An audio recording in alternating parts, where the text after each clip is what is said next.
राम नाम सबुल सत्य है केवल मल्ला बेले राम नाम सत्य हुए नहीं किंबा जन्म बेले केवल नारायण पूजा करी नारायण सत्य नुहे प्रति मुहूर्त हृदय आपण राम नाम जपंतु शेष विंशबाहु दशानन विसर्व आनंदन निकोषा कुमार शेष को अभिनय आमर रवि बापा बोली गले सते किए रामचंद्र वैकुंठ बिहारी भाबुथिली मुई छाड़ एक जटाधारी सते किए रामचंद्र वैकुंठ बिहारी तांकरी चरणे मुई शरण करिले तांकरी चरणे मुई शरण करिले ए मर्त्य मंडल मुई होई जीवी पारी सते किए रामचंद्र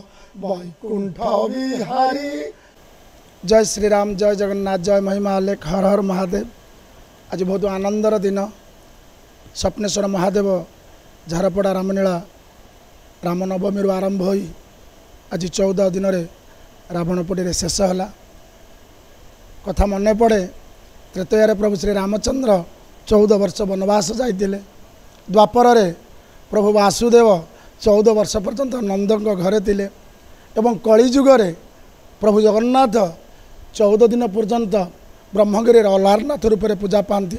सेहीपरि ए वर्ष अति सुंदर भाव में झारपड़ा भुवनेश्वर स्वप्नेश्वर महादेव रामलीला टीम 14 दिन पर्यंत रामलीला कार्य आरंभ करते। बहुत शांति श्रृंखला सहित ए कार्यक्रम अति आनंदर सहित समाप्ति घटिला।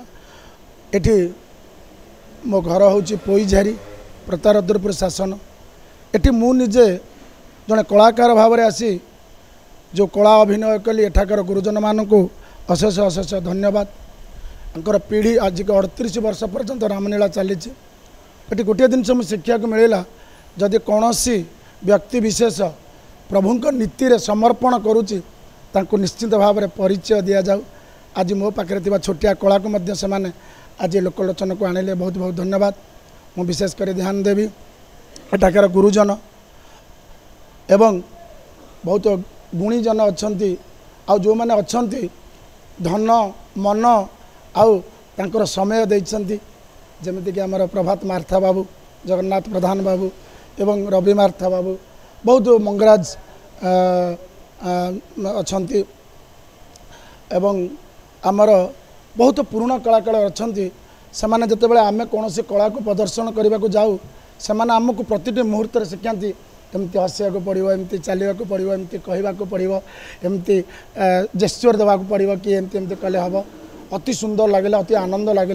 मो प्रभु के पाखे प्रार्थना करी हे प्रभु यही प्रहरी जदि सब ग्रामर लोक मैंने आज चरित्र को परिवेषण करते उपस्थापना करते प्रभुंकर केवल फटेरे रहिबो नहीं से निश्चित भाव में चरित्र को फेरी आसीबो जहाद्वारा बापा को केमती सम्मान दिया जाए, भाई को केमती सम्मान दिया जाए एवं केमती ज्ञानी गुणी पंडित जन आउ समस्त प्रति विभुमंडल अबाल वृद्ध मैंने सम्मान दिया जाए। निश्चित रामचरित मानसरू आपण जानीपारे रामंकर नाम ठारू रामंकर चरित्र आहुरी बहुत बलियान। तेणु मुझे समस्त अनुरोध करी आज रावण पोड़ी सरी जाइए ता माने नुह जे ये संसार काल सरी जाइए, नकारात्मक शक्ति सरी जाइए अच्छी। ये केवल थिला उपस्थापना। आमे चाहिए रामराज्य करिपरिबा। आज चरित्र रे बहुत सुंदर अभिनय करथिला हमर कलाकार माने समान पदरार बिंदुरे चरणार बिंदुरे शरणार्पण अधम सीजना एवं मु बहुत खुशी और आनंद जे आज एते मात्रा रे लोक माने आसिकी एते खुशी अनुभव कले एवं प्रभु पाखे आसी निजक समर्पित कले से मु बहुत बहुत तांको पाखे चिरऋणी एवं एतिकी प्रार्थना करी विभुमंडल समस्त की राम नाम सबुल सत्य है केवल मल्ला बेले राम नाम सत्य हुए नहीं किंबा जन्म बेले केवल नारायण पूजा करी नारायण सत्य नुहे प्रति मुहूर्त हृदय आपण राम नाम जपंतु शेष विंशबाहु दशानन विसर्व आनंदन निकोषा कुमार शेष को अभिनय आमर रवि बापा बोली गले सते किए रामचंद्र वैकुंठ बिहारी भाबुथिली मुई ଛାର ଏକ ଜଟାଧାରୀ ସତେ କିଏ ରାମଚନ୍ଦ୍ର ବୈକୁଣ୍ଠ ବିହାରୀ ତାଙ୍କରି ଚରଣେ ମୁଇଁ ଶରଣ କରିଲେ ତାଙ୍କରି ଚରଣେ ମୁଇଁ ଶରଣ କରିଲେ ଏ ମର୍ତ୍ତ୍ୟ ମଣ୍ଡଳୁ ମୁଇଁ ହୋଇଯିବି ପାରି ସତେ କିଏ ରାମଚନ୍ଦ୍ର ବୈକୁଣ୍ଠ ବିହାରୀ। ସବୁବେଳେ ପାଇଁ ପ୍ରଭୁ ଯୁଗେ ଯୁଗେ ଭକ୍ତମାନଙ୍କୁ ଏ ବିଭୁମଣ୍ଡଳ को ସହାୟ କରିବା ପାଇଁ ଆସନ୍ତି। ଜୟ ଶ୍ରୀରାମ, ଜୟ ଜଗନ୍ନାଥ, ଜୟ ମହିମାଲେଖ, हर हर महादेव। शेष गोटे कथा कहि जीव प्रति दया रखिए, पितामाता सेवा करेंगे, गुरुजन को भक्ति करेंगे, आउ साधुजन ज्ञानीजन गुणीजन पंडित जनकर पदारंधुर मध्य शरणार्पण हे। मन रखिए आज्ञा गोटे कथा, क्या मारिले पुण्य हुए आज्ञा, मुंडिया मारिले पुण्य हुए। एति कहे आज्ञा, मुंडिया मारंतु एवं पुण्य अर्जन करंतु। जय श्री राम।